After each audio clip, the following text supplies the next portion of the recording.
Good morning mga katita. Ngayon po ay punta tayo po sa tabing dagat. At tayo po ay sasalubong kay Tito Deo. Kasama po natin si James.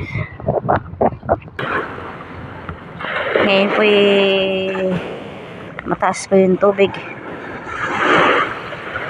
Ayan. At ngayon po ay wala pa po si Tito Deo. Kasama po natin si James. At hindi ko na po siya pinapasok dahil po umuulan. Ngayon po yung masama ang panahon dito. At may darating daw pong bagyo. Mga bangkay nandito.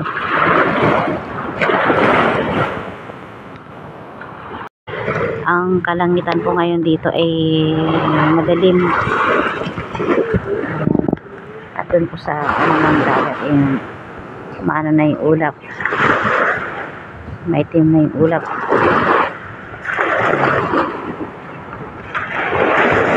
Ang sama na ang panahon ngayon. Dahil po yung may darating daw pong bagyo.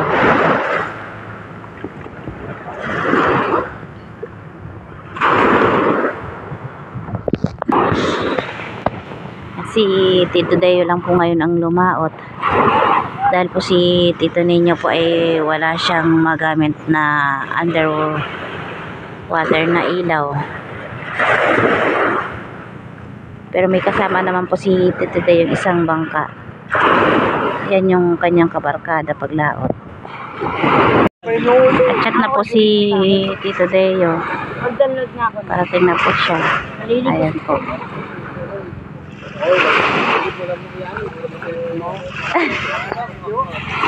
Ayan na po si Tito Deo.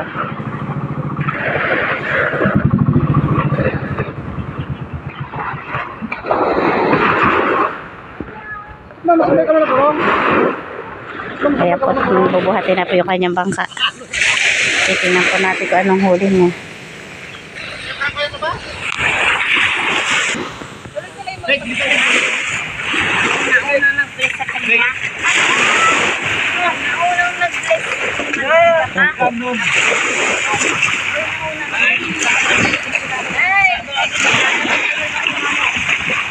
Yakit na daw yun, sabi ni Mano, kasi may bagyo daw.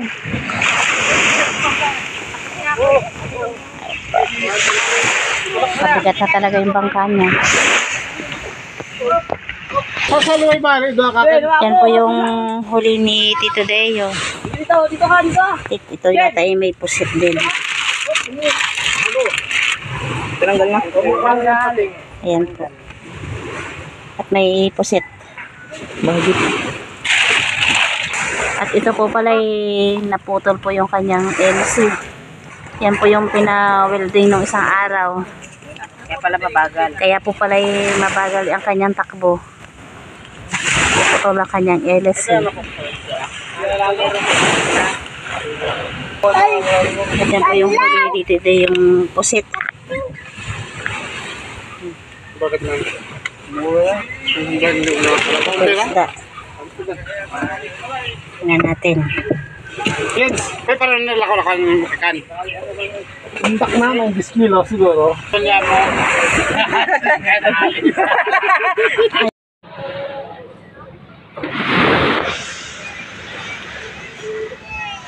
Ayan po kami uuwi na. Baka po kami maabutan pa ng ulan. Kasi Tita Saning po ay nauna na.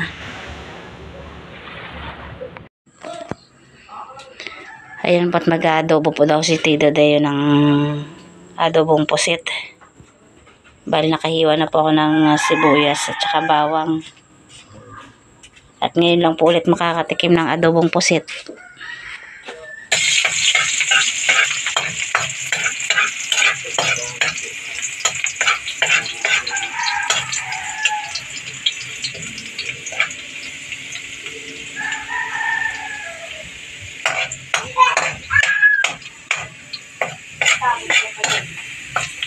Dapat nilagay na po niya ang kanyang bawang. Sunod na po ang sibuyas. Pag yung sibuyas.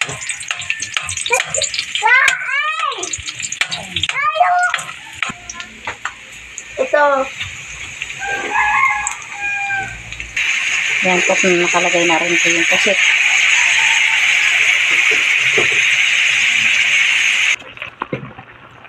Bigyan mo siya. Hindi, kamusta? Ayan po, luto na po itong ating adobong pusit. Adobong pusit? Bali po ay hindi na po yan hiniwa-hiwa. Baboy. Ayan po, tayo kakain na. Adobong baboy. Kain po tayo. 2 hours later. Ayan po, nandito po tayo sa school. Mag-attend po tayo ng cooking contest. Ayan po, dito na po yung aking mga kasama sa cooking contest. Ayan po. Ito po yung si ate ang magluluto. Ate. Hello. Kami yung mga magluluto.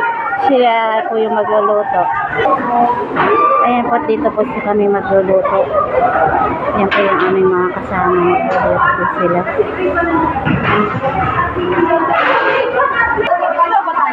Ito po yung room ni James ng kanyang grade 2. Grade 2 ba?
Ayan po, nilagay na po ni ate yung aming binilo-bilo na ilugin sa basket.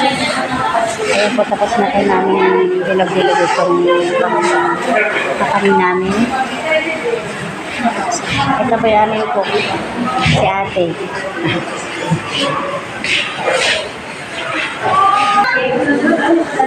Ayan po yung iba namin mga kasali dito. Ang nagano yung kambal, yung kambal yan. Yung kambal sa kambal.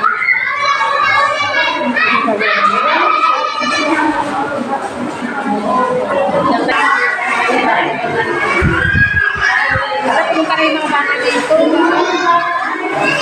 Ano no? Oh, ganda naman ang kulay niyan. Good luck!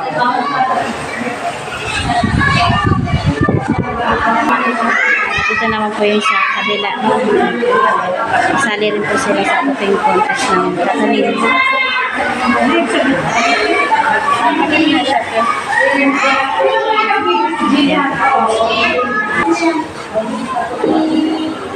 Ayan pa tapos na po kami isang bilaong kakanin.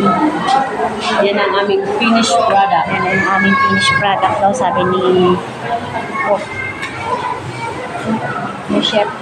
Chef. Chef.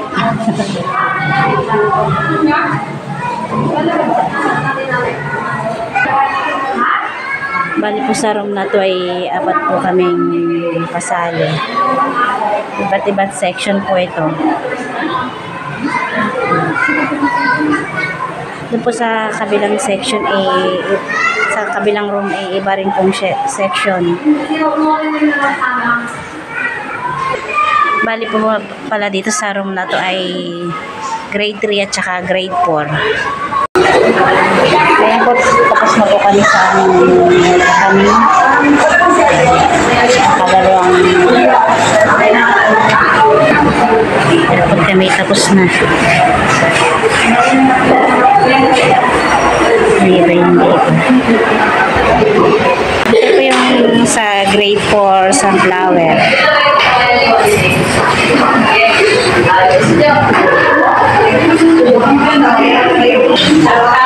At ito naman po sa grade 3 camia. At ito naman po yung sa amin sa grade 3 rose. Yan. At ito naman po sa grade 4 ilang-ilang.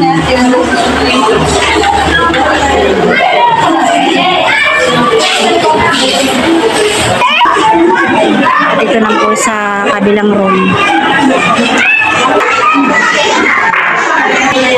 At ito naman po sa kabilang room. Ito po yung grade 6 carnation. Ayan po. At ito naman po sa grade 5 jasmine.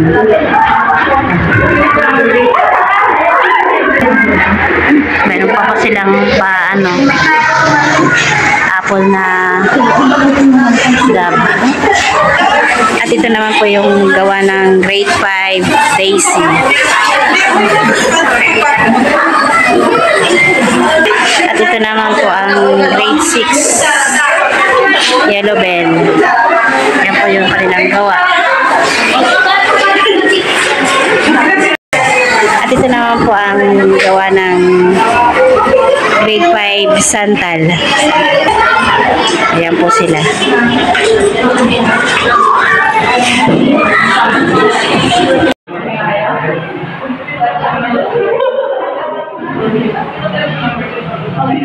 Ayan na po, tinitikman na po nila yung aming mga niluto. Ayan po yung mga judge.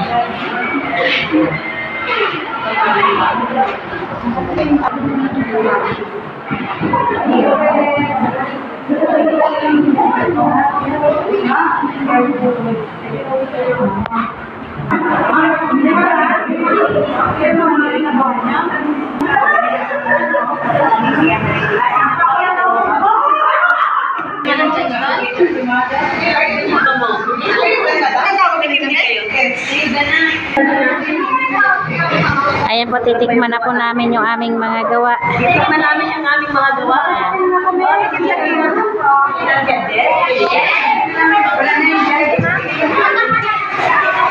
Ano? Ano lasa?